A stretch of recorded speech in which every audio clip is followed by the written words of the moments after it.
اگست 1922 کی تپتی دوپہر اناطولیہ کے میدان دھول، بارود اور توپوں کی آوازوں سے گونج رہے تھے۔ ترک عوام کے لیے یہ لمحہ محض ایک جنگ نہیں بلکہ بقا کا معرکہ تھا۔ یونانی افواج آگے بڑھ رہی تھیں اور آزادی کا خواب مان پڑتا جا رہا تھا۔ ایسے میں مصطفیٰ کمال اتا ترک کی آواز گونجی، حملہ کرو، دشمن کو دریائے سخاریہ کے پار دھکیل دو۔ Push the enemy beyond the Sakarya River. 26 اگست کو شروع ہونے والی جنگ دول موپینار میں ترک فوجیوں نے شجاعت کی نئی تاریخ رقم کی۔ 30 اگست کو یونانی فوج پسپا ہوئی، کمانڈر جنرل ٹریکوپس گرفتار ہوئے اور ترک پرچم آزادی کے آسمان پر لہرا دیا گیا۔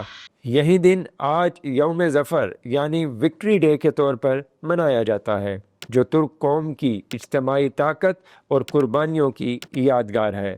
ناظرین، ایک صدی کے بعد ترکیہ کی مسلح افواج دنیا کی طاقتور افواج میں شمار ہوتی ہیں۔ یہ صرف ماضی کی یاد نہیں بلکہ جدید ٹیکنالوجی، اپنی دفاعی صنعت اور خود انحصاری کا عملی اظہار ہیں۔ ترکیہ کی بری فوج میں تقریباً 3.5 لاکھ فعال جوان شامل ہیں۔ یہ نیٹو میں امریکہ کے بعد سب سے بڑی زمینی فوج ہے۔ ترک ساختہ آلٹے ٹینک اپنی طاقتور بختر بندی اور جدید ٹیکنالوجی کے باعث دنیا کے بہترین ٹینکوں میں شمار ہوتا ہے۔ اس کے ساتھ ساتھ جرمن ساختہ لیپرڈ 2 ٹینک بھی بری فوج کی صلاحیت کو دوچند کرتے ہیں۔ جدید بختر بند گاڑیاں اور سوم کروز میزائل راکٹ سسٹمز نے بھی ترکیہ کی بری فوج کو خطے میں فیصلہ کن قوت بنا دیا ہے۔ ترکیہ کی بحریہ میں تقریباً 45,000 اہلکار ہیں۔ بحیرہ روم، بحیرہ اسود اور ایجین میں اس کی مؤثر موجودگی ہے۔ مقامی طور پر تیار کردہ میلگم کارویٹس اور رائس کلاس آبدوزیں اس بیڑے کا حصہ ہیں۔ سب سے نمایاں اثاثہ ٹی سی انادولو ہے، جو دنیا کا پہلا ڈرون کیریئر بحری جہاز ہے۔ ترکیہ کی فضائیہ میں تقریباً 50,000 اہلکار اور 600 سے زائد جنگی طیارے ہیں۔ F-16 فائٹر جیٹس کے ساتھ ساتھ مقامی طور پر تیار کردہ ایکینجی، بیرکتار TB2 اور سٹیلتھ ڈرون قزل ایلما نے ترکیہ کو عالمی سطح پر نمایاں کیا ہے۔ مستقبل میں مقامی فائٹر جیٹ کان ترکیہ کو اگلی صف کی فضائی طاقتوں میں لا کھڑا کرے گا۔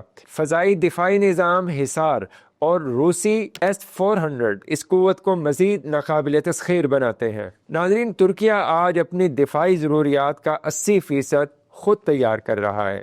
ڈرونز، بحری جہاز، ہیلی کاپٹرز اور میزائل سسٹمز میں غیر معمولی خود انحصاری حاصل کر لی گئی ہے۔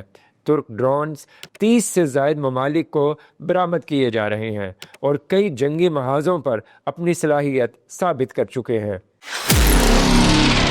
پاکستان اور ترکیہ کے تعلقات دفاع کے میدان میں بھی برادرانہ بنیادوں پر جڑے ہوئے ہیں۔ پاکستانی بحریہ میں شامل میلجم کلاس فریگیٹس ترکیہ کی مہارت کا عملی ثبوت ہے۔ دونوں ممالک مشترکہ جنگی مشقیں کرتے ہیں، جبکہ انسداد دہشت گردی اور بحری سلامتی میں ایک دوسرے کے شانہ بشانہ کھڑے ہیں۔ اسی طرح ترک ساختہ ہیلی کاپٹر اٹیک T-129 بھی پاکستان کے دفاعی منصوبوں میں شامل ہیں۔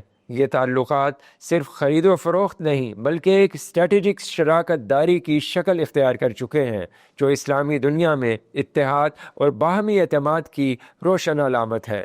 ناظرین، آج جب ترکیہ کی بری، بحری اور فضائی افواج اپنی صلاحیت، جدید ٹیکنالوجی اور خود انحصاری کے ساتھ کھڑی ہیں، تو دنیا کو یہ پیغام دیا جا رہا ہے کہ ترکیہ ناقابل تسخیر ہے۔ پاکستان اور ترکیہ کے دفاعی تعلقات اس حقیقت کو مزید جلا بخشتے ہیں کہ برادر ممالک صرف الفاظ نہیں بلکہ میدان عمل میں بھی ایک دوسرے کے شانہ بشانہ ہیں۔